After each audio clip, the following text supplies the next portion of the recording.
les sujets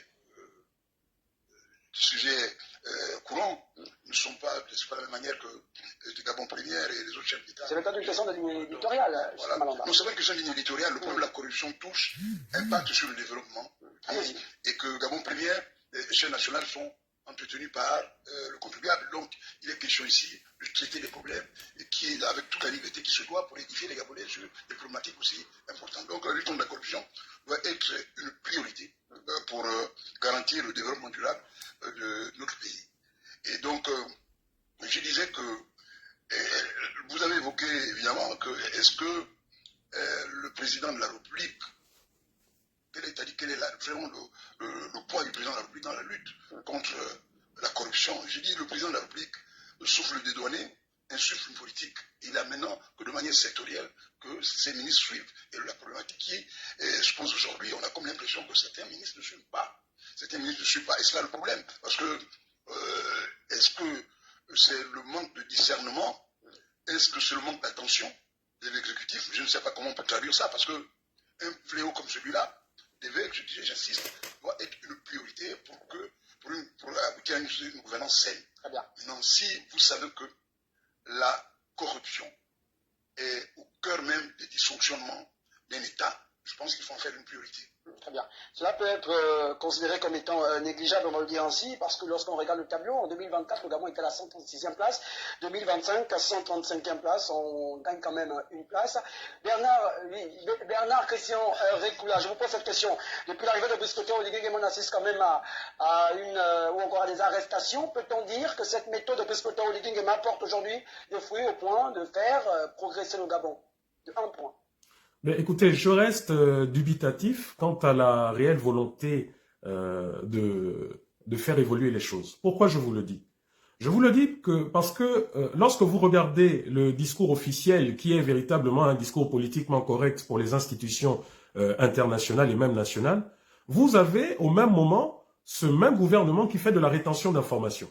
Vous avez que la Cour des comptes, par exemple, est censée après validation du bureau de l'Assemblée nationale, est censé rendre public le rapport financier, le rapport qu'elle a fait du budget de l'État de l'année en cours. Or, si vous regardez depuis la gouvernance, là sous le CTRI, je vous invite à parcourir le site officiel de la Cour des comptes, vous verrez que tout rapport budgétaire de fin d'exercice, depuis 2023, est totalement absent. Et c'est une volonté. Pourtant, ce rapport existe. Pourtant, nous avons pu réussir à nous le procurer. Bon, vous avez encore que, à la tête de l'État, comme je l'ai dit, c'est le chef de l'État qui doit insuffler la transparence. Or, malheureusement, la transparence n'y est pas. Personne ne sait quel est le salaire du chef de l'État et de ses ministres. Personne ne sait comment les sous de l'État, à travers des fonds politiques et autres, sont utilisés, parce qu'il n'y a aucun mécanisme de contrôle. En ce qui concerne la répression judiciaire, on constate que cette répression judiciaire est à géométrie variable. C'est-à-dire que certains vont répondre de leurs actes aussi rapidement que les enquêtes soient menées, et d'autres qui devraient par exemple faire face à la justice bien avant, se retrouvent tout simplement en liberté et ne sont inquiétés de rien. Donc à un moment donné, on se pose véritablement la question, quelle forme de justice nous avons ? Nous avons une justice à géométrie variable où nous avons en 2023, des personnes ont été débarquées de leur poste pour des fortes soupçons de corruption et jusqu'à ce jour, ces personnes sont en liberté. Ça, on peut en parler concernant l'ancien directeur du budget qui a été débarqué pour des forts soupçons de pratiques financières peu orthodoxes. On peut le dire par exemple pour l'ancien directeur général de la GOC et de beaucoup d'autres. Aujourd'hui, ils ne sont pas inquiétés. Par contre, d'autres, tels que ça a été évoqué auparavant, tels que le ministre Siffon, en l'espace de 2 à 3 semaines, la justice a été prompte à réagir. Nous avons eu le procès, vous en avez parlé. Est-ce que cette avancée, est-ce que cette façon de faire, cette méthodologie ne prouve pas la volonté des autorités de... Non, je ne pense pas.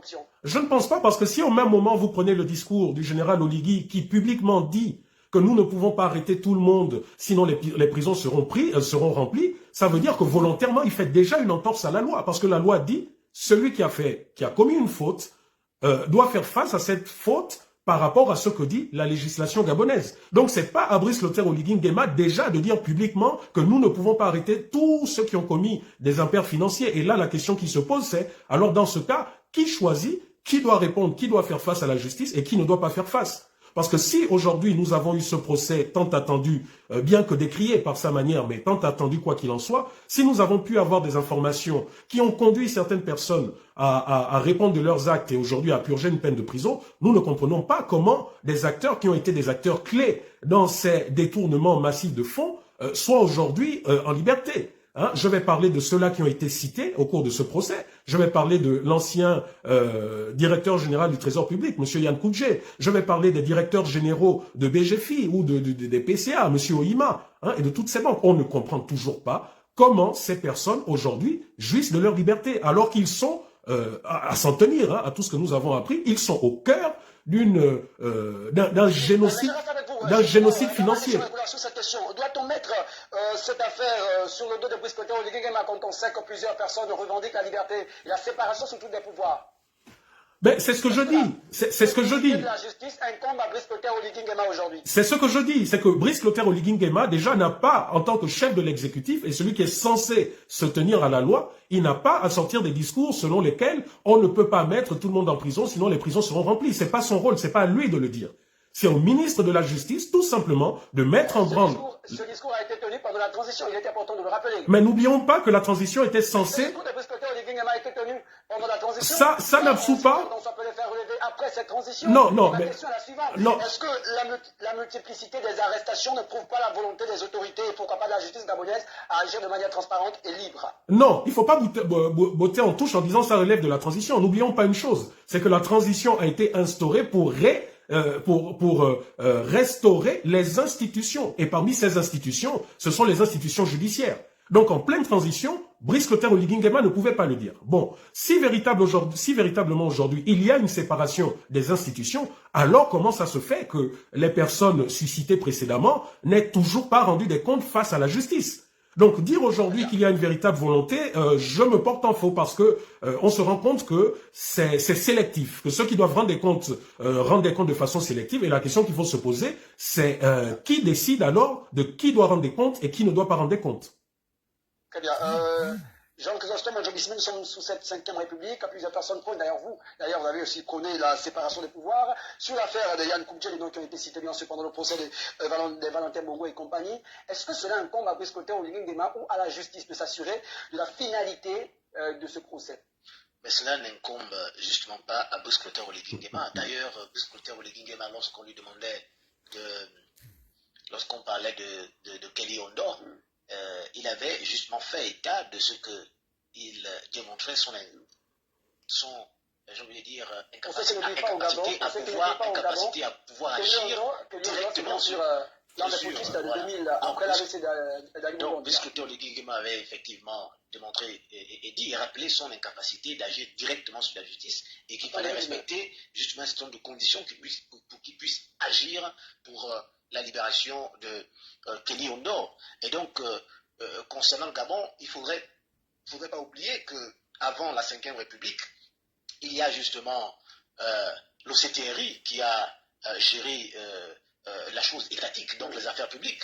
Et donc, bien qu'il y ait eu une amnistie constitutionnelle, M. Pasteur vous conviendra avec moi que pour l'évaluation de la corruption dans un pays, il faut évaluer certains principes fondamentaux de la bonne gouvernance. Et donc, Brice Clotaire Oligui Nguema, lorsqu'il était encore sous le règne de la transition en tant que militaire, il a fait une tournée républicaine à l'issue de laquelle il y a eu de l'argent qui normalement aurait été donné à certaines provinces.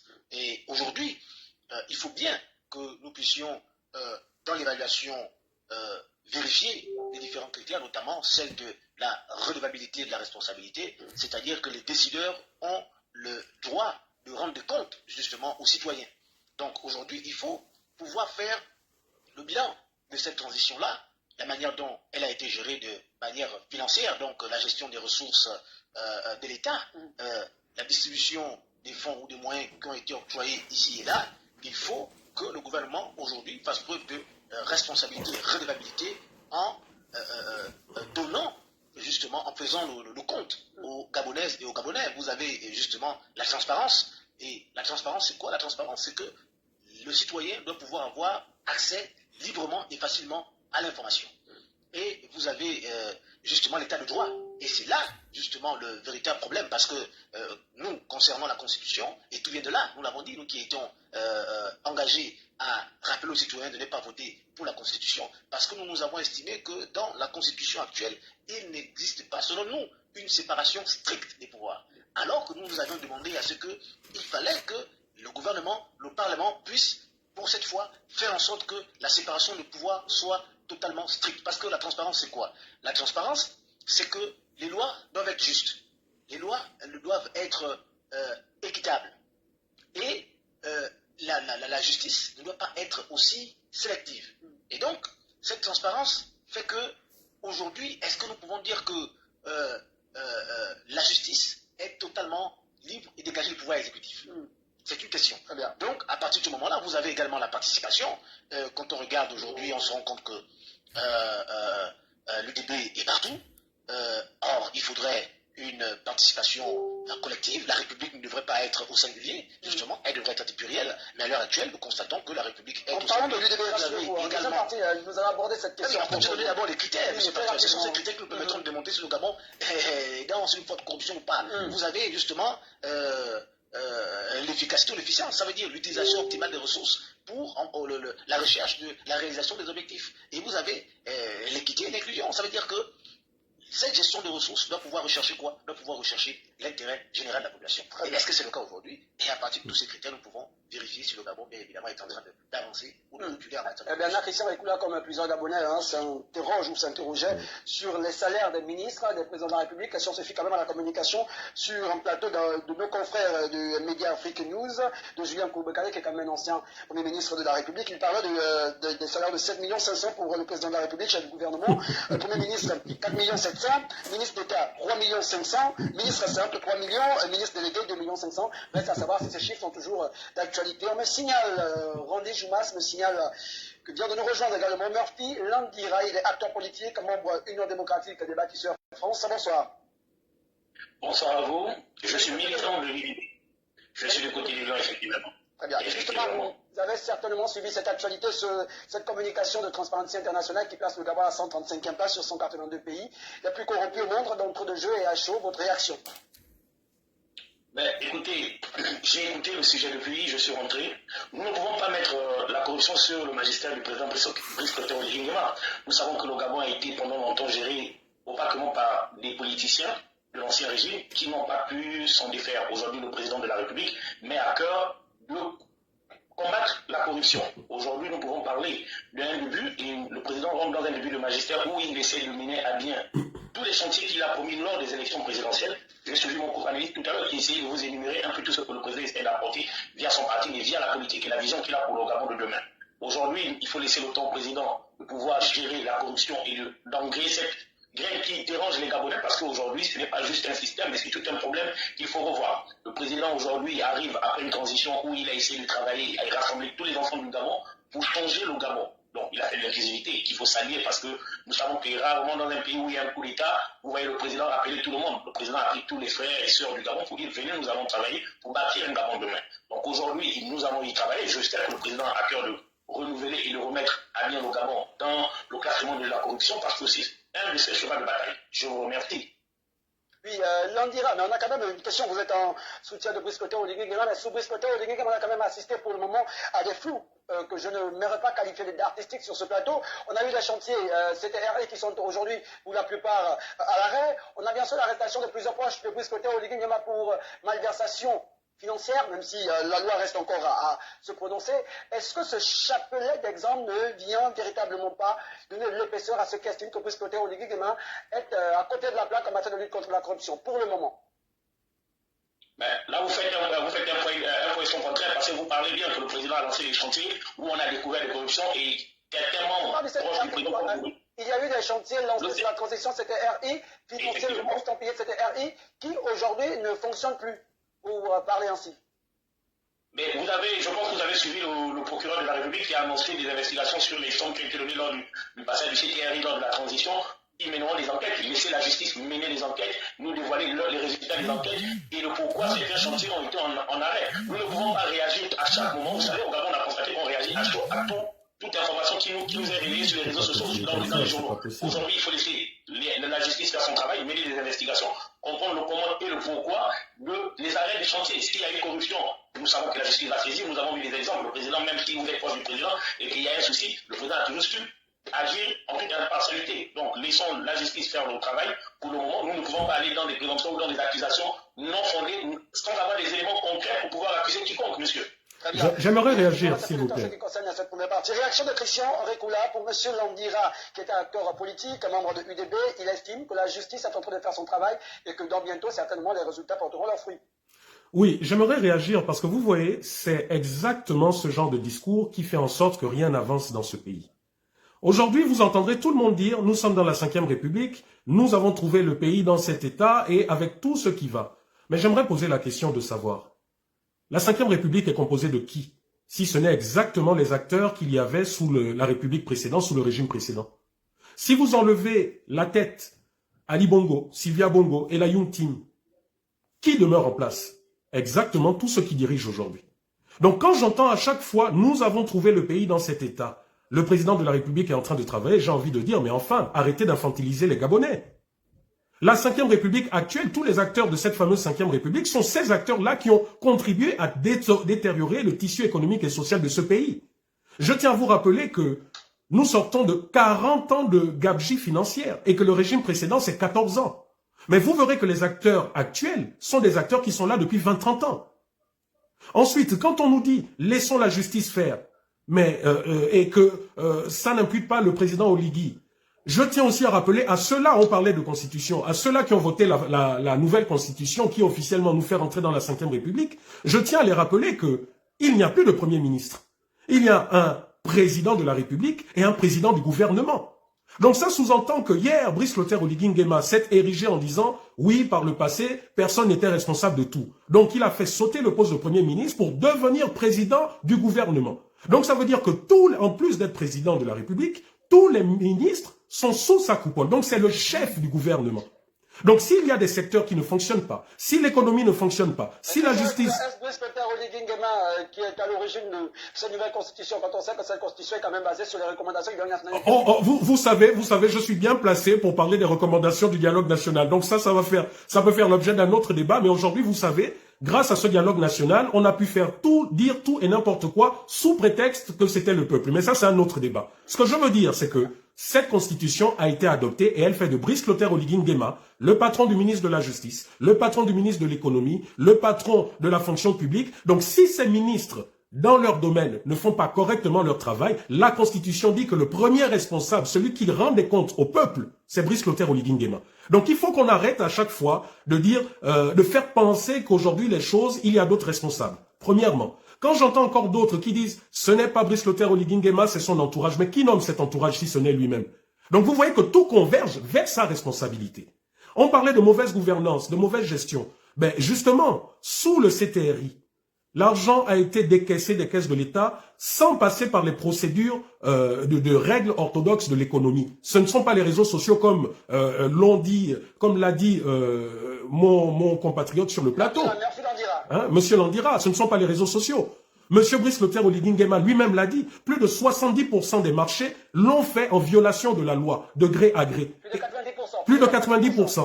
Hein? De gré à gré. Voilà, donc il faut dire que le problème, c'est que nous avons exactement des acteurs qui étaient là et nous n'avons pas une réelle volonté. Parce que quand il y aura une véritable volonté de sanctionner, croyez-moi, le phénomène de la corruption va s'estomper rapidement. Je ne dis pas qu'il va totalement disparaître, parce qu'il n'y a aucun pays au monde où il n'y a pas de corruption. Mais je dis... Malheureusement, oui. Voilà. 30 secondes, allez-y en 30 secondes, chutez. Ok, je suis en train de dire que tant que la justice ne sera pas libre et indépendante et n'appliquera pas les textes de loi, nous continuerons. Je peux vous donner un exemple, simple pour chuter. Comment vous pouvez concevoir que nous avons des acteurs politiques hier et aujourd'hui qui ont été condamnés en France auprès de la justice internationale pour avoir fait sortir de l'argent illégalement au Gabon, et au Gabon ils ne sont inquiétés de rien.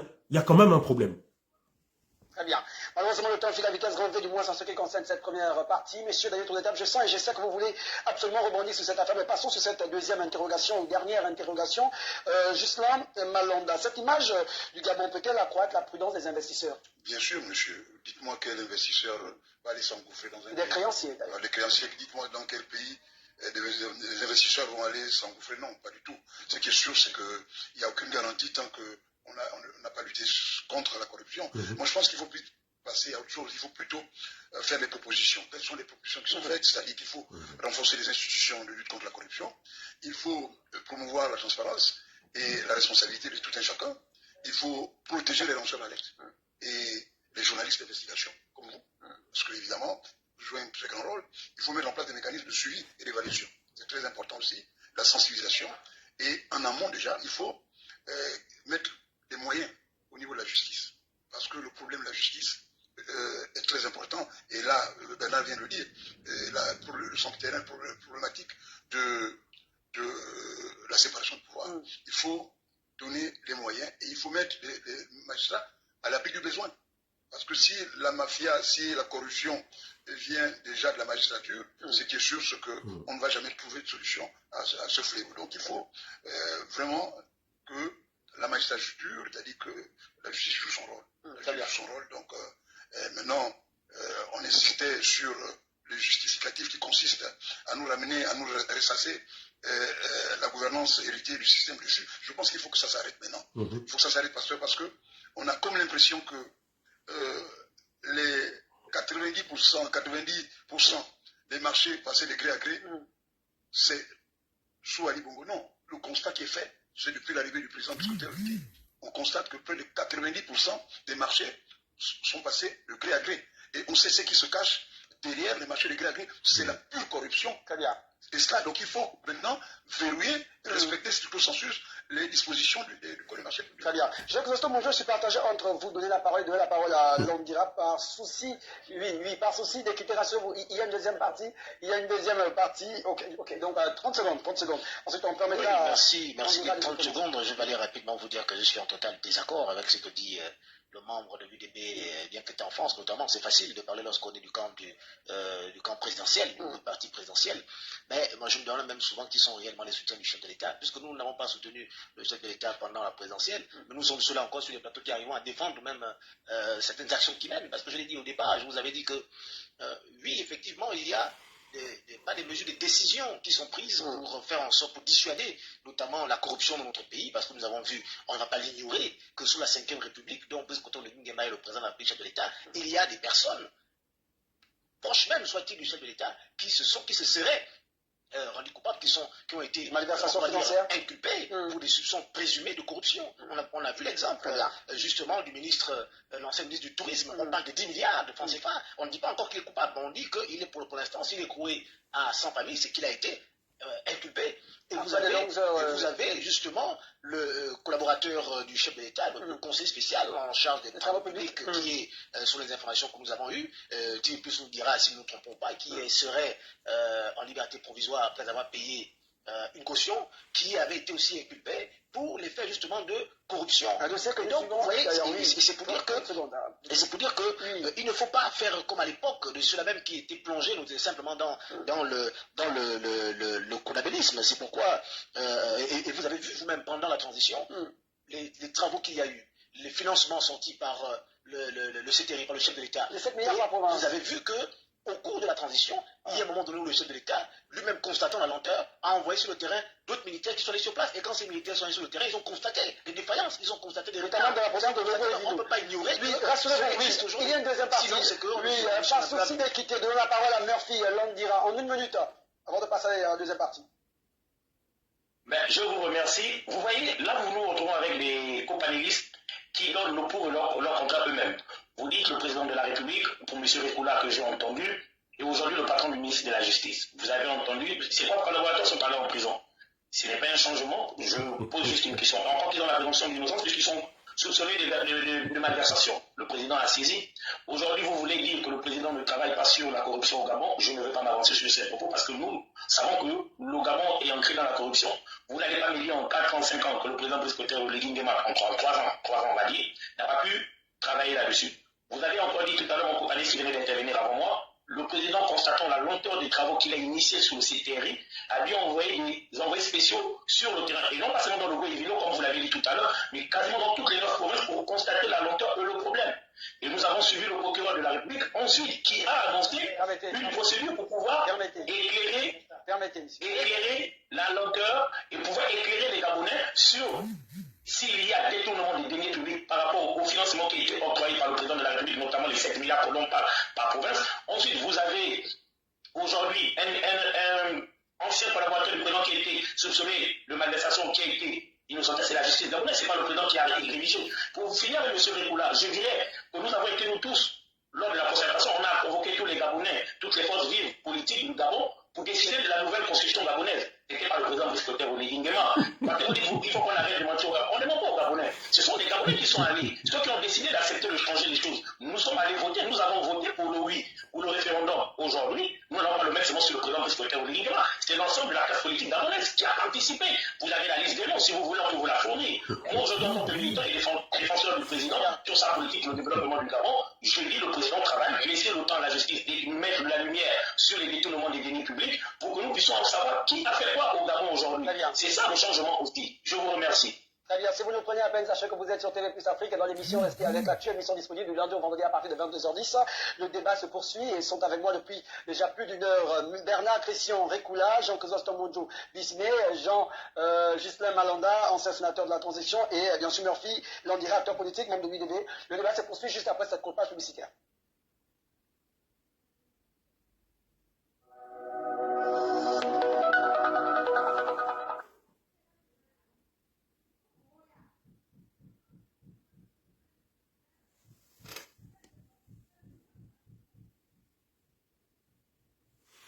J'ai coupé la caméra et le micro. Non, mais les gens du DB, là, comment vous êtes mangés comme ça? Hein? C'est votre constitution que vous avez fabriquée. Maintenant, vous niez le fait qu'Oligui soit votre patron, qu'il soit le patron de tous les ministres. N'est-ce pas que le premier ministre, à l'époque, c'était le patron de tous les ministres? Et que jusqu'à présent, dans le monde entier, quand un ministre faillit, ça peut entraîner la chute de tout le gouvernement parce que si le premier ministre peut démissionner. Aujourd'hui, vous avez supprimé ce poste, vous avez mis le président comme président du gouvernement. Et vous refusez le fait qu'on vous dise que s'il y a échec dans tel ou tel domaine, le premier responsable après le ministre, c'est lui. En fait, vous êtes des sorciers. Hein? Ça, c'est la sorcellerie. C'est le vampire, ça. C'est le vampire. Maintenant, Koligui nous explique. Hein, là, c'est la pause, j'en profite. Koligui nous explique un peu comment sous sa magistrature, ça a repris, comment sous sa magistrature, les milliards continuent d'être détournés. Pourquoi on ne nous explique pas ce mécanisme-là? C'est quand même extraordinaire. Oh non. Hein? Oh non, 5e République. Mais la 5e République, c'est exactement le clone de la 4e République. Ce sont les mêmes acteurs. Ou bien ça aussi, ce sont les réseaux sociaux qui le disent. Parce que le frère, apparemment, qui est avec moi à Lyon, ici, dit non, les réseaux sociaux, c'est terrible, hein, ce pays. Bon, bref, je repars, je remets la caméra.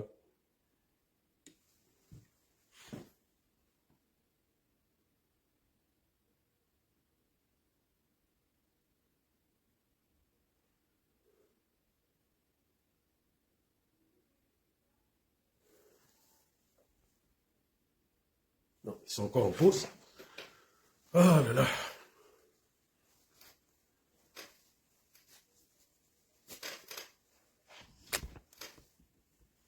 Chose de ce pays-là, c'est vraiment la fatigue sévère.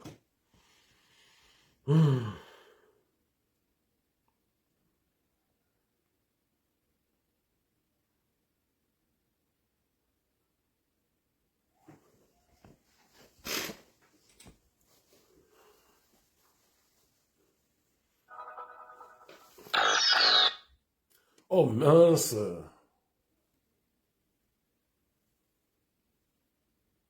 Oh mince!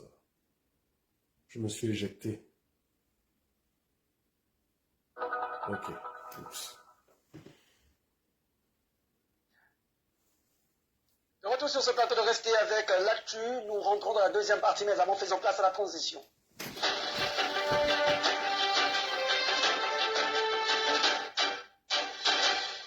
voix se faisait attendre sur le silence prononcé et prolongé par le parti de Brice Clotaire Oligui Nguema, entendez par là l'Union démocratique et des bâtisseurs, sur l'activité du débat politique. Hier, le directoire a bien sûr animé, le directeur de ce parti a animé une conférence de presse pour se prononcer sur les mots qui minent le Gabon actuellement et surtout sur les faits d'actualité. Je ne vous en dis pas plus, allons retrouver cet élément de la rédaction de TV Plus Afrique qui s'étend sur le sujet.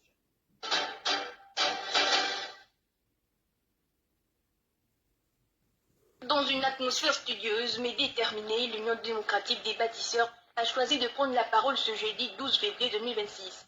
Au siège du directeur de cabinet politique de son président fondateur, les responsables du parti ont voulu, face à la presse, donner leur lecture des tensions qui traversent le pays. Autour de Jean-Pierre Oyiba figuraient notamment Séraphin Akoré-Davin, Serge Maurice Mabiala et Éric Mouélé. Tous ont centré leurs interventions sur un point sensible, la crise dans le secteur de l'éducation. Pour eux, les revendications des enseignants ne sont pas illégitimes. Elles traduisent, disent-ils, un malaise réel auquel les autorités ont choisi de répondre par le dialogue. Ils ont rappelé que le président de la République, également président fondateur du parti, a personnellement reçu les syndicats le 11 et 14 janvier dernier. De ces discussions sont nées une commission interministérielle et 2 protocoles d'accord. Un signal, selon l'UDB, d'une volonté claire d'aboutir à une sortie durable de crise.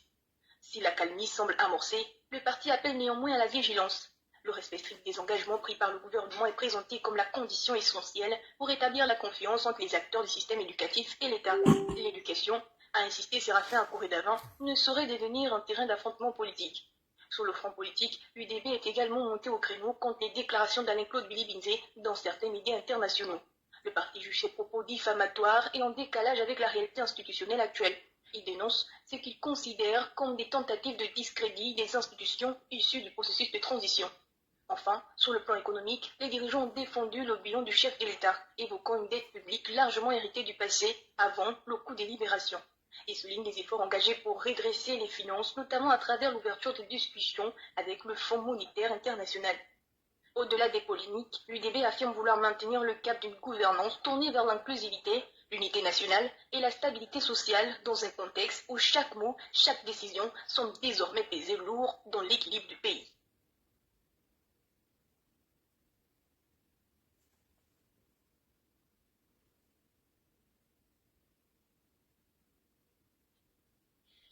Le terme vocal était signé d'Elmar Roundou de la rédaction de TV Plus Afrique. Randy Joumas, réalisateur de cette émission, me rappelle que pour annoncer ce deuxième point, j'ai dit la rédaction s'est plantée. Non, la rédaction s'est planchée. Voilà, j'espère ne pas me planter cette fois-ci car il vient de nous rejoindre. J'espère ne pas me planter sur son nom, sur son identité.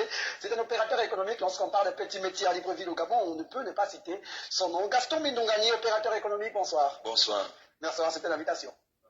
C'est TV Plus que nous invitons là parce que c'est la chaîne de télévision qui informe quotidiennement les Gabonais. Très bien, justement avant de rentrer de plein pied dans cette deuxième partie, on va quand même vous permettre de vous prononcer sur cette position du Gabon, 135e sur 182 des pays les plus corrompus du monde.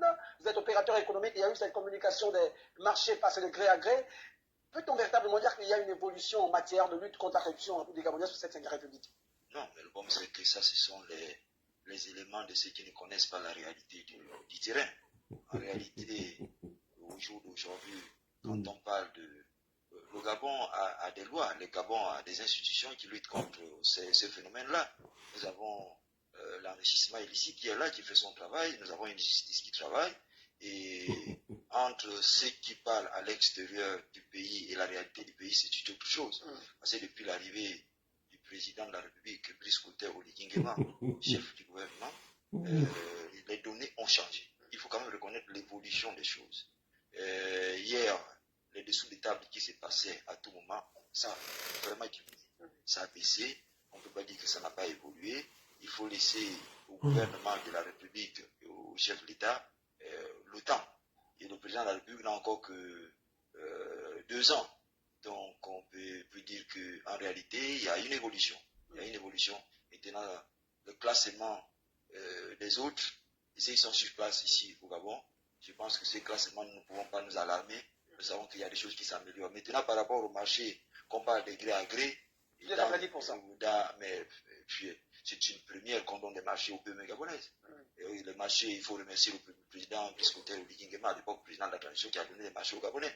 Donc, s'il fallait faire des appels d'offres, peu de Gabonais pouvaient bénéficier de ces marchés. Mais je pense que c'est gré à gré, ça n'était pas une mauvaise chose. Et il faut maintenant comprendre que ceux qui ont eu des marchés, c'est vrai qu'il y a certains qui ne travaillent pas comme il faut, mais sur 100, nous avons au moins maintenant peut-être plus de 30% qui travaillent correctement, ce n'est pas une mauvaise chose. Très bien. Revenons sur cette deuxième partie et cette conférence de presse tenue hier par le cabinet du président fondateur de l'Union démocratique des bâtisseurs UDB. Plusieurs points ont été évoqués, notamment la reconnaissance de la légitimité des revendications des enseignants, la notification de l'implication personnelle du président de la République dans la résolution de la crise.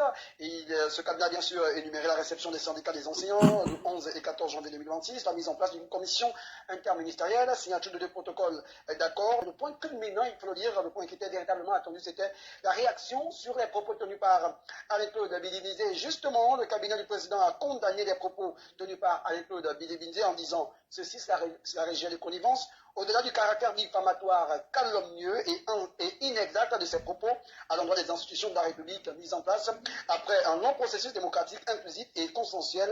La personnalité citée plus haut, c'est-à-dire Bilibinzé, tout comme ses alliés, se lance dans un exercice de déni de la réalité dont ils sont familiers. Je vous passe tout de suite la parole en commentaire et en réaction. Murphy Landira, vous êtes acteur politique, membre de l'Union démocratique des bâtisseurs. Je vous remercie déjà de me permettre de me prononcer sur la conférence de presse que nous saluons parce que pour certains, les gens attendaient la sortie du parti, mais nous savons que le parti travaille et vous pouvez le savoir, depuis l'arrivée à la tête de la présidence du président, le parti a toujours été très actif. On peut citer beaucoup de points forts de ce parti, même si pour les gens, on pensait être silencieux, mais nous on travaille dans le silence. Moi je dirais que le parti travaille dans le silence parce que si nous partons de l'élection présidentielle à aujourd'hui, nous avons été sur tout le terrain et nous avons implanté le terrain et vous pouvez le constater via la Ligue des femmes et la Ligue des jeunes. Aujourd'hui, nous entrons dans un sujet qui, pour moi, n'a pas mon sens par rapport au propos de M. Alain-Claude Bilibinzé. Aujourd'hui, le pouvoir est passé de notre main. Je me souviens, c'est lui qui avait dit que nous n'avons pas l'impression de passer le relais. Involontairement, le relais était passé avec beaucoup de problèmes que le nouveau parti au pouvoir essaie de gérer et de régler. M. Bilibinzé écrit sur tous les toits. Bilibinzé, lui, il critique un soit peu la gestion de Brice-Clotaire Oligui-Nguema. Il énumère la problématique ou encore la présence de coquins. Aujourd'hui, il a ajouté consanguins. Il se dit être menacé par Brice-Clotaire Oligui-Nguema lui-même. Il dit que la justice est véritablement entre les mains d'une même famille. Du côté de l'Assemblée nationale, le copain de Brice-Clotaire Oligui-Nguema depuis Dakar. Du côté, bien sûr, du Sénat. Et surtout du côté de la Cour constitutionnelle, le neveu de Brice-Clotaire Oligui, sinon le cousin de Brice-Clotaire Oligui-Nguema. Qu'avez-vous à répondre face à ces accusations? C'est juste diffamatoire et je ne peux que sourire. Si nous regardons l'ancien pouvoir, vous voulez que nous puissions parler. Aujourd'hui, nous avons M. Régis Onanga qu'il faut saluer, qui est un diplomate d'abord de carrière, qui a été ambassadeur dans différents pays, qui a été un homme exemplaire, qui a été nommé déjà d'abord par l'ancien système, il faut le préciser déjà, qui a continué sa collaboration avec le nouveau président de la transition pour changer les choses au Gabon. Ce qui a fait de nous aujourd'hui le président qui a été voté à l'unanimité par tous les députés. Il ne faut pas désigner les députés de l'UDB. Il faut aussi préciser que les autres députés ont soutenu la candidature de M. Régis Onanga. Ensuite, vous parlez de M. Owono à la Cour constitutionnelle, qui est un Gabonais qui est chevronné, qui a fait l'unanimité lors du choix de la présidence. Qu'est-ce que vous voulez reprocher au président Brice-Clotaire Oligui-Nguema en 2 ans de mandat? Il n'y a rien à reprocher. Aujourd'hui, nous voyons M. Bilibinzé qui crie sur tous les toits, c'est quelque chose que nous reprochons à l'ancien système. Aujourd'hui, son discours a changé soudainement. Laisser le président mener à bien son mandat et les promesses qu'il nous a fait du développement national, parce que c'était le sujet, le point fort du président, c'est de développer son pays, le Gabon. Vous avez entendu tout à l'heure M. Gaston Boulongani, que je salue, qui a dit c'est rare de voir les Gabonais avoir des marchés. Voici déjà un changement. Certes, les gens disent aujourd'hui de gré à gré, mais c'était une chance. Parce que si on présente un projet gabonais pour faire un appel d'offres, est-ce que le Gabon aura la possibilité de l'avoir? Je ne pense pas. Le président s'est soucié de dire il faut donner les marchés aux Gabonais. Ceux qui ont eu les marchés qui ne travaillent pas devront rendre des comptes au moment opportun. Mais le président veut changer le Gabon. Ne laissons pas la distraction de certains propos qui sont dits dans les réseaux sociaux et sur les chaînes à l'extérieur nous démontrer que le président ne travaille pas. Qui pourrait dire aujourd'hui que le Gabon n'est pas un pays en chantier sur tous les plans? Le président a reçu, pour terminer par là, les représentants de SOS Éducation et de tout le système éducatif. Pourquoi? Soucieux de ceux qui traversent les élèves, parce qu'il a dit aux enseignants, éduquez-moi les enfants et moi je réglerai vos problèmes. Parce que le président connaît le problème des enseignants. Il faut trouver des contreparties pour satisfaire tout le monde. Parce que c'est aussi les parents d'élèves chez les enseignants. Mais le président est soucieux de cela. Il a mandaté le vice-premier ministre du gouvernement pour s'en occuper personnellement. Ce n'est pas à saluer ça. Qu'est-ce que vous attendez du président quand vous écoutez M. Alain-Claude Bilibinzé? Bernard Christian Recoula, est-il aujourd'hui satisfait de cette réponse de l'UDB? La première sortie du genre, on va le dire ainsi, depuis qu'Alain-Claude Bilibinzé a initié ses tournées dans les médias internationaux. Mais vous savez, en tant qu'acteur civique de la société civile, n'appartenant à aucun parti politique, je suis un peu amusé. Je suis un peu amusé parce que du haut de mes 47 ans, donc proche du demi-siècle, j'ai quand même vu ce qui se faisait sous l'ère du parti unique. Je vais faire appel aux souvenirs de mes grands frères, Monsieur Gaston Mindongani ou Monsieur Justin Malanda, sous l'ère du parti unique et après sous l'ère du multiparti conduit par le PDG. Le pouvoir n'avait jamais tort. Le pouvoir ne faisait jamais rien de mal. Le mal, c'était toujours les autres. Et aujourd'hui, l'UDB qui est composé à plus de 90% de ces acteurs du PDG, vous nous avez montré M. Oiba, vous nous avez montré M. Akouré, vous nous avez montré M. Bref, excusez-moi, j'ai oublié M. Mabiala, qui sont tous des anciens PDG, qui sont tous revenus, on va dire, à la maison mère, mais qui tiennent aujourd'hui exactement le discours que le PDG a eu pendant toutes ces années. Mais je suis désolé. Aujourd'hui, quand j'observe tout l'acharnement qu'il y a autour de M. Alain-Claude Billet-Binzé, mais je suis désolé. Qu'est-ce qu'il a dit qui est diffamatoire? Hier, nous avons reproché le fait que la Cour constitutionnelle soit dirigée de main de maître par un membre du président de la République. Aujourd'hui, n'est-ce pas le cas? En quoi c'est diffamatoire? Oligui Nguema, en venant en France, a présenté publiquement M. Régis Olinga Ndiaye comme étant son patron à l'époque au Sénégal, lorsqu'ils étaient tous deux en poste. Qu'est-ce qu'il y a de diffamatoire de dire que c'est des personnes qui entretiennent des bonnes relations amicales? Je ne vois pas ce qu'il y a de diffamatoire.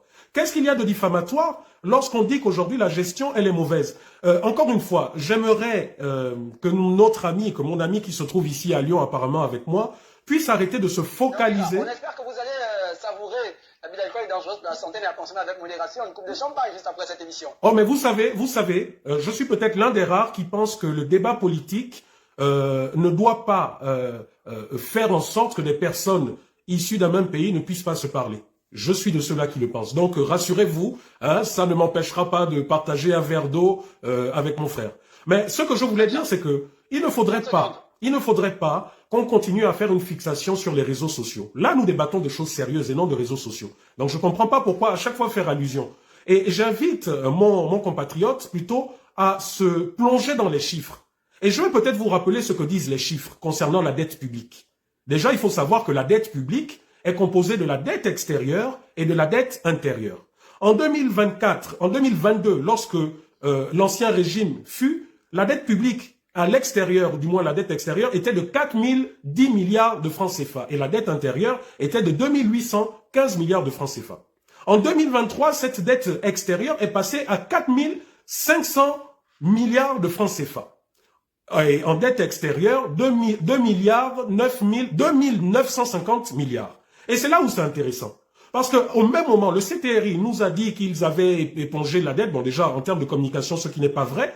Et là, on se retrouve avec une légère diminution de la dette publique, de la dette donc extérieure qui est passée à 4300 milliards et la dette intérieure à 2700. Pourquoi? Parce que la task force mise en place a répertorié qu'en fait, il y avait un système qui était mis là et de surfacturation. Donc, 70% de notre dette intérieure, c'était des surfacturations. Donc, c'était à peu près 400 à 500 milliards de francs CFA. Là, ça donnait un bon signe. Mais au même moment, en 2024, cette même dette publique est passée de 2024 donc à 4300 milliards extérieurs à 4500 milliards extérieurs. Et pareil, la dette...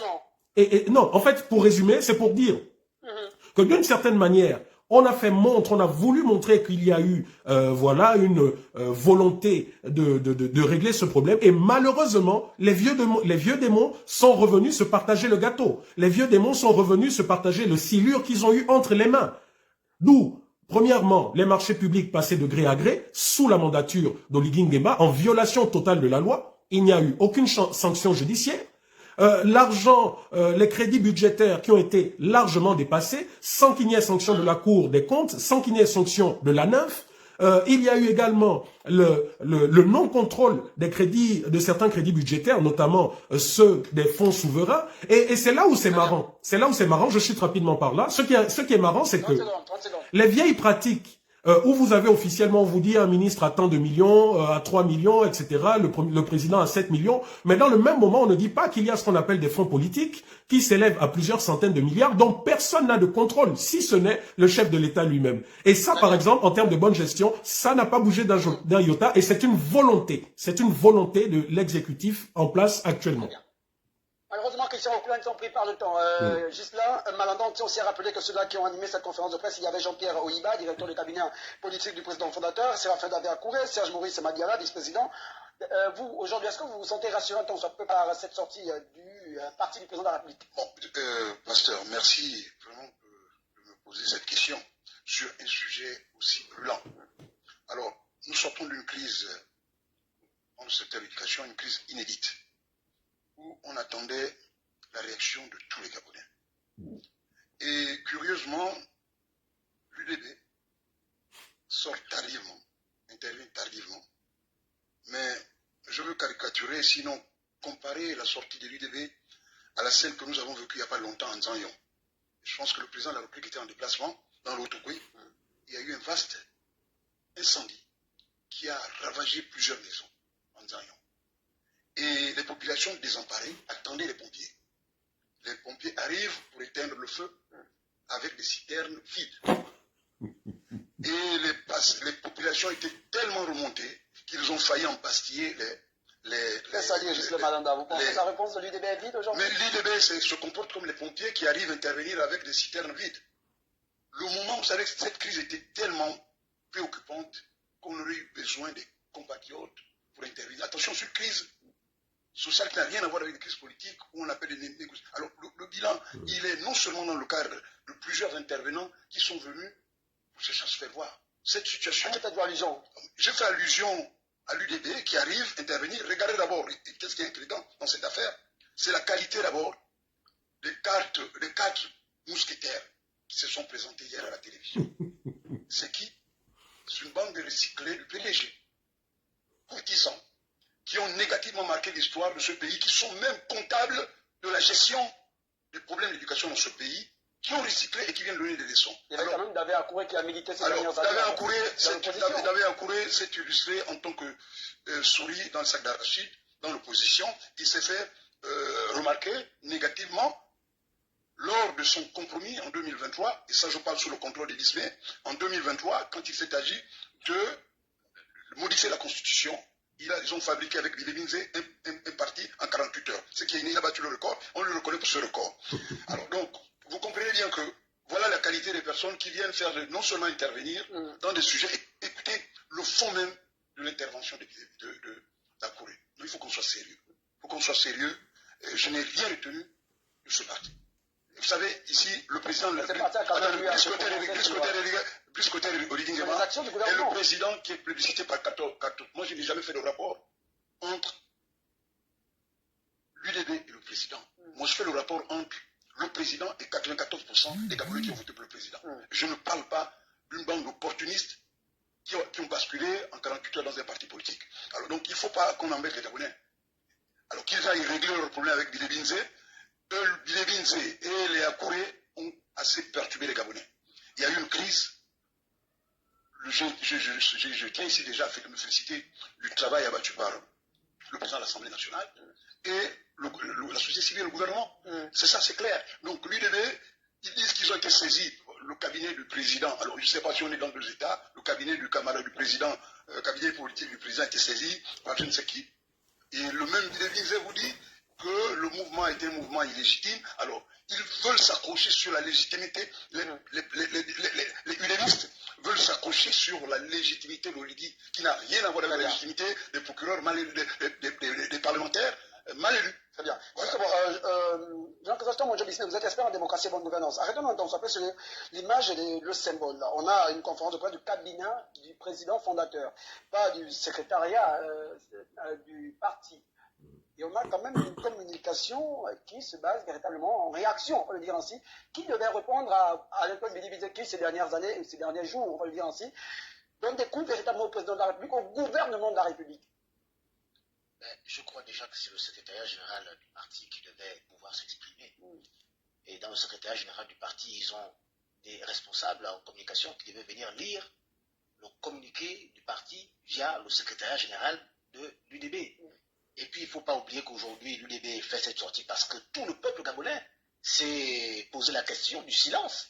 Les proches de Brice Clotaire Oligui Nguema? Pas seulement des proches, on parle du parti du président de la République. Tout le peuple et l'opposition, et voilà, le PDG, vous vous rendez compte, le PDG fait une déclaration avant même le parti présidentiel. C'est quand même un peu étrange.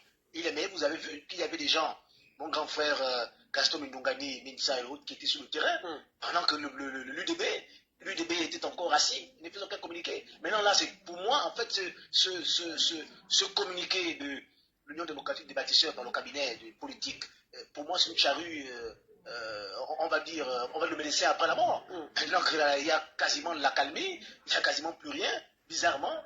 J'ai envie de me demander, mais à quoi sert ce communiqué? Puisque nous sommes déjà.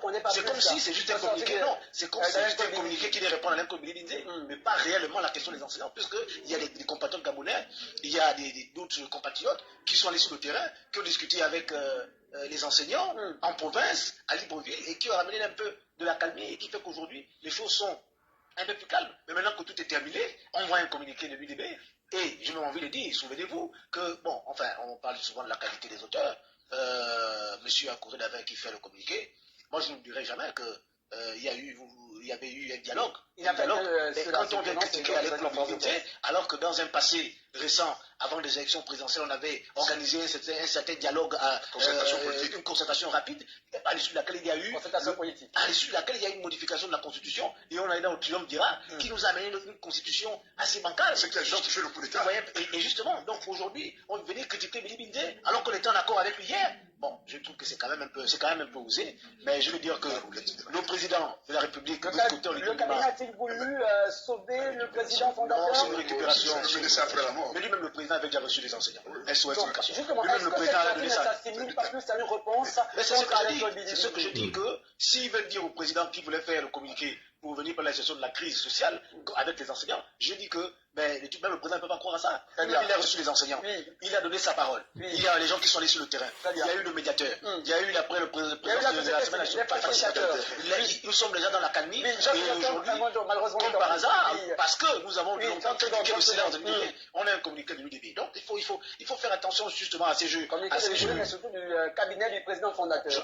Préférons dire du cabinet parce que ça devait émaner du secrétaire général de l'UDB, mais à l'avenir, quand même, j'en profite quand même pour interpeller le secrétaire général de l'UDB, pour dire qu'il est anormal qu'il y ait une crise. Il est certainement occupé avec les types. Non, nous soyons sérieux. Non, mais il est anormal qu'il y ait une crise sociale. Un secrétaire général d'un parti politique ministre, c'est aussi un peu la conséquence. Ça, nous avons déjà débattu dessus. Nous restons sur le débat du communiqué du cabinet du président fondateur. Il n'est pas normal que le PDG vient faire un communiqué concernant une crise sociale avant le parti présidentiel qui devait faire. Prise de parole de Gaston pour aller à la calmie. C'est compris. Prise de parole de Gaston Mindongani en se conférant avec l'État. Sans pris par le temps. Allez-y. Moi, je pense que sur cette déclaration, je n'ai pas de commentaire à faire. Je suis là en tant que.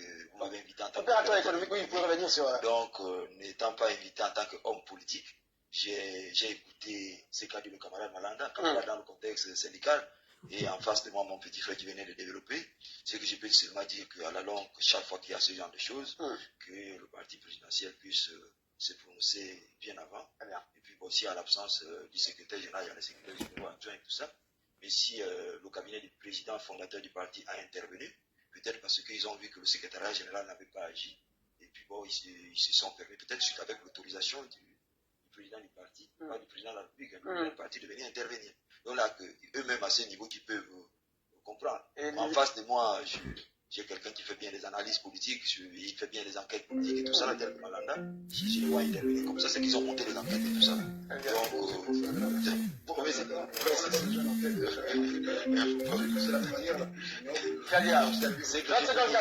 je peux seulement dire, c'est que tout à l'heure, j'ai écouté mon petit frère intervenir sur le gré à gré qu'il y a eu.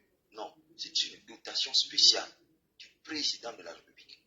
Rien à voir avec le budget du gouvernement. Quand il y a un budget du gouvernement, le budget qui est le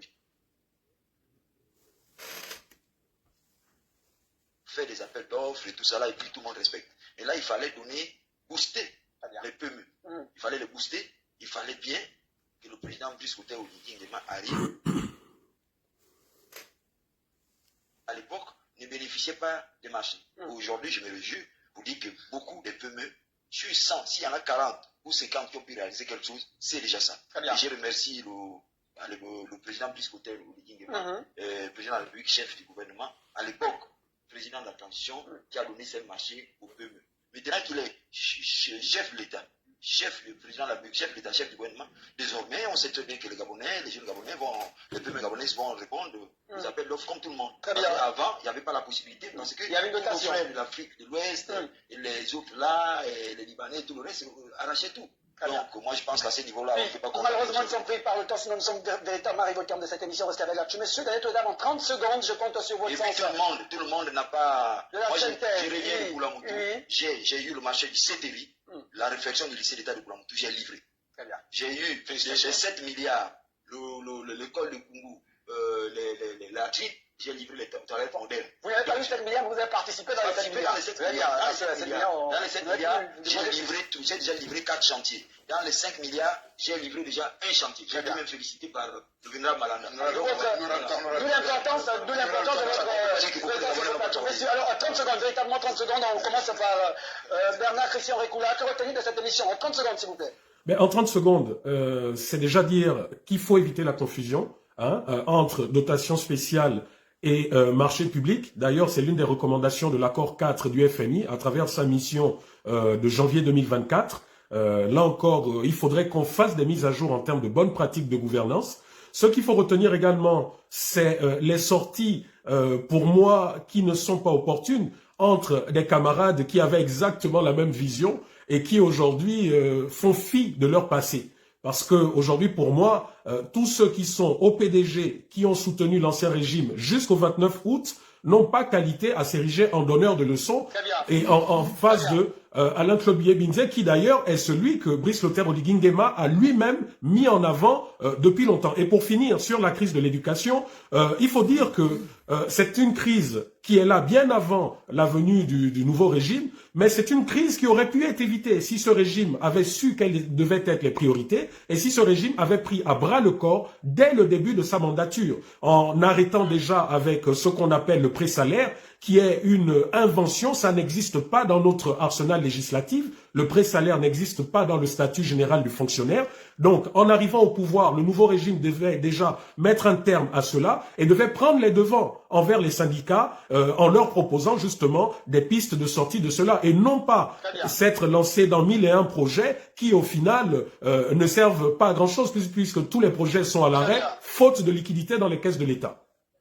Oui, très bien. J'espère vous avoir dans un autre numéro dans cette émission. Restez avec Bien sûr. Merci Landira, en 30 secondes. Que retenir? Ce que nous pouvons déjà retenir, c'est d'abord de saluer la sortie politique du cabinet politique du président du parti, parce qu'ils étaient très importants de le faire comprendre déjà par rapport à SOS Éducation.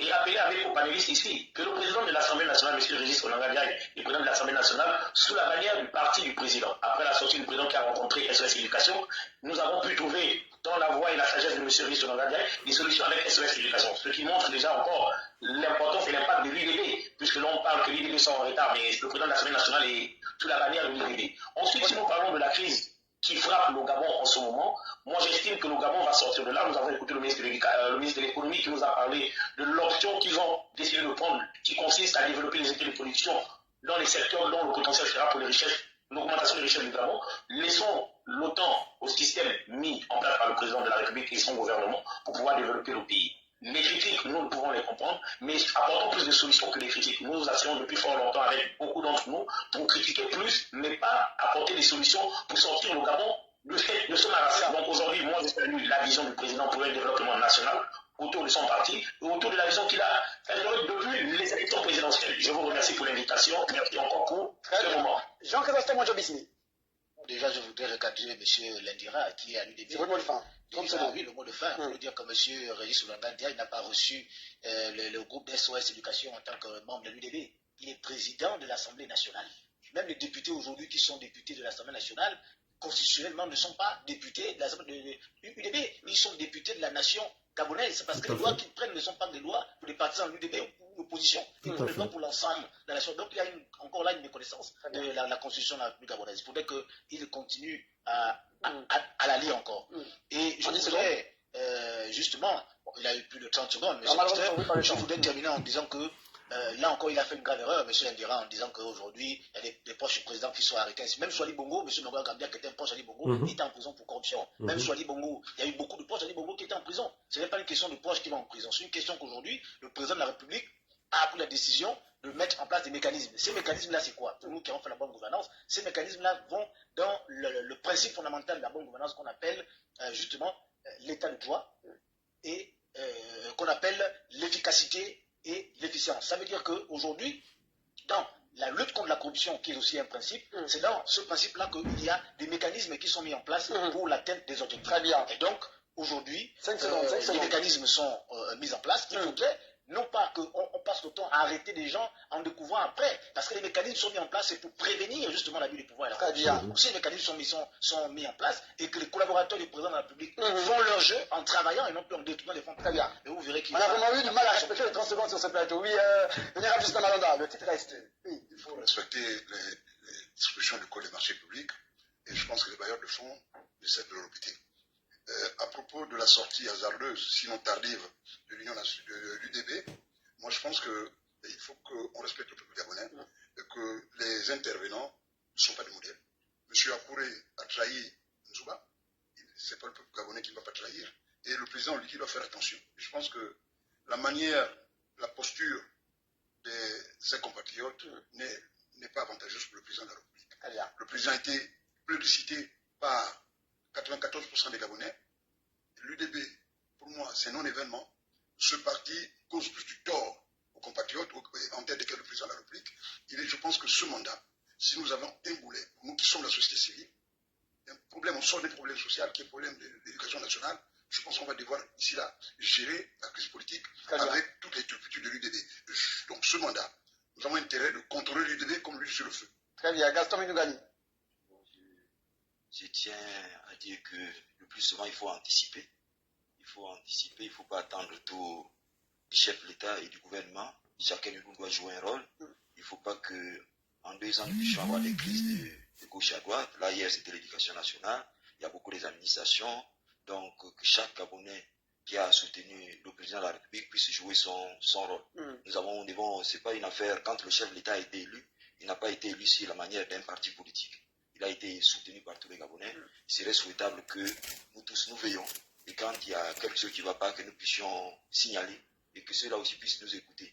Et nous tenons à vous féliciter TV+, parce que chaque fois qu'il y a des problèmes, vous nous invitez pour débattre. Et je pense que vous nécessitez un budget conséquent. J'espère que quand on va donner la subvention, on tiendra compte de tout ça. S'il y a des démarches à faire auprès du ministre de la Communication, je pense que ce n'est pas le vénérable. Ou bien en face, mon petit frère qui me dira non. Je pense qu'il faut qu'on vous encourage, et encourager le chef de l'État et tous ceux qui sont autour du président de la République doivent faire profil bas. Ils doivent se mettre à dire que le président c'est Brice Clotaire Oligui Nguema. Très bien. Le président c'est pas eux. Le président c'est pas nous. Très bien. Merci monsieur. Fin de cette émission. De rester avec la tout du moins sa partie consacrée au débat. La dernière, les cartons des invités.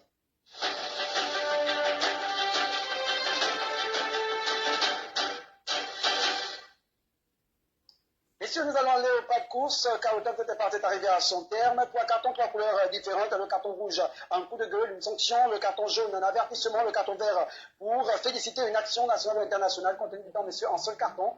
Pour vous, aujourd'hui et cette soirée. Jean-Christophe Monjobis, mais un seul carton. Je vais aller vite quand même. Je vais faire 2 mal, je vais aller vite quand même. Carton rouge à l'Union démocratique des bâtisseurs, notamment le secrétaire général par son silence criard et la communication inopportune alors que le président avait déjà pris les devants. Donc c'était inutile encore de faire cette communication. Carton vert à mon cher grand frère aidé sur le plateau, M. Gaston Minougani, dont on a appris tout à l'heure qu'il fait partie de ceux qui ont bénéficié des sous qui avaient été donnés par le chef de l'État et qui a livré justement les chantiers. C'est comme pour dire que ce ne sont pas tous les Gabonais qui sont irresponsables. Il y en a qui sont là pour justement contribuer à l'essor socio-économique de notre pays. Très bien. Merci Landira. Votre carton. Je vous remercie déjà. Le carton vert va à M. Gaston Moudoungani qui nous a démontré encore une fois de plus qu'il fait partie de ces Gabonais qui a eu le mérite d'avoir la confiance du président, qui a pu livrer ses chantiers comme il l'a dit. félicitations à lui et je continue de l'encourager. Le carton jaune ira à mon vénérable sénateur et M. Bertrand Récoula pour leur informer de ne pas juste pointer du doigt au président ou au parti du président, mais d'encourager au moins certaines choses. M. Récoula, on le connaît très bien pour ses sorties sur les réseaux sociaux. Le carton rouge ira à mon très cher confrère qui n'a peut-être pas compris ma phrase en disant M. Régis Somangaï, ici à le président de l'Assemblée nationale, mais c'était sous la bannière du parti qu'il est arrivé là. Donc nous pensons que le parti investit dans les problèmes qui concernent le Gabon, notamment la crise éducative. Je vous remercie. Juste un mandat. Non, normalement, c'est un carton. Je ne comprends pas pourquoi il n'y a pas la discipline ce soir. Écoutez, on va aller. Allons-y très vite. Écoutez, carton vert déjà pour toutes les administrations dans le cas des passations de marché public. Et je vais plus spécifiquement en appeler au président de la République par rapport aux passations de marché dans le cadre de la digitalisation de nos administrations. Je vous viens quelques-uns pour les yeux là-dessus. Alors, le carton rouge éventuel, évidemment, c'est pour nos 4 mousquetaires de l'UDB qui devraient logiquement, et puis carton rouge aussi pour le Bilé Binze qui fait dans l'agitation politique, et sans compter tous les récipients du PDG. Bernard Christian Récoula, votre carton. Carton vert pour les enseignants qui ont été malmenés, carton vert pour eux parce qu'ils ont fait preuve de patriotisme sans véritablement bénéficier du fruit de leur travail. Carton rouge pour le pouvoir qui a usé de malice pour détourner ce mouvement. Carton rouge pour eux parce qu'ils ont tenté de diviser ce mouvement et de politiser l'affaire en faisant croire qu'au final, ce sont des hommes politiques frustrés qui sont derrière eux. Donc, carton rouge pour eux, pour tout cela. Voilà, je m'arrête là. Très bien. Gaston Mendougani, vos cartons. Obligé de dire vous. Carton vert pour le président de la République, pour tout ce qu'il fait, pour les motivations, et lui dire aussi qu'il ne se décourage pas, quelles soient les difficultés, il doit toujours être là. Très bien. Et le carton jaune, vraiment, c'est pour ceux qui sont autour du patron, qui ne veulent pas avancer, qui pensent que tout doit venir du président de la République. Nous ne l'avons pas soutenu pour dire qu'on attend qu'il nous donne le mot d'ordre. Donc, réveillez-vous. Très bien. Je vais également faire comme vous, messieurs, carton vert pour vous et à vous pour votre disponibilité à cette émission tardive. Merci de toujours répondre favorable à cette émission et à ce plateau de rester avec l'actu. Même si la discipline n'a pas été au rendez-vous, c'était un seul carton, je comprends, c'est l'émotion. Merci. Je rappelle qu'elle était avec moi ce soir Murphy Landira, acteur politique, membre de l'UDB du côté de Lyon en France. Gaston Mindoungani était avec nous sur ce plateau, opérateur économique. Gislain Malanda, président du mouvement Sauvons la République, membre de la société civile, ancien président du SANTAC, syndicat des agents du ministère des Transports et de l'aviation civile, ancien sénateur de la transition, et bien sûr Jean-Chrysostome Monjo Bismé, expert en démocratie, bonne gouvernance et en relations internationales. Bernard Christian Récoula, ingénieur, chef d'entreprise en France, lanceur d'alerte ou défenseur des droits de l'homme et de l'environnement. Vous êtes également du côté de Lyon, c'est cela? C'est cela. Merci messieurs, le plateau était très chargé, très riche, très chargé en émotions. Oui, Qui est à Lyon aussi. Ah oui, non, c'était le premier, Landira. Le premier, salutations à toute la communauté gabonaise du côté de France et pourquoi pas du côté de Lyon. Merci à toute l'équipe qui a bien sûr rendu possible cette émission, la dernière de la semaine. Joumas, Randy Joumas, Kofi, je n'oublie surtout pas Glenn Osui, Marie-France et Rogelio Ngema, merci pour le temps ajouté. Et à Jérôme Ngema qui traînait quelque part dans les couloirs de Télé Plus Afrique. Point final, restez fidèles à nos programmes demain 12h45, Jessica Mbang, Kogé, Germine, Goma, 20h la principale édition d'information. L'information quant à moi c'est lundi 22h, vous le savez. Restez fidèles à vos idées, cultivez-le d'ailleurs, vivez chaque instant comme si c'était le dernier. Bonsoir chez vous.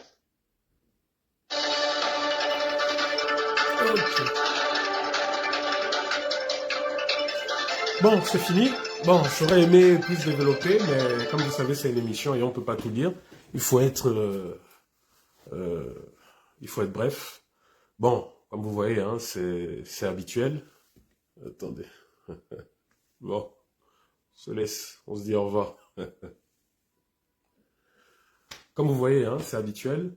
Les partisans du DB toujours dans l'auto-félicitation, toujours dans le déni des réalités. Hein, c'est ce à quoi nous avons assisté. Mon grand frère Gaston Mindoungani, ils sont en train de faire la photo de l'émission Photo de famille. Il est au niveau de la main en poche, là, la Omar. Ah, vraiment. Attendez, je coupe, je sors. Là.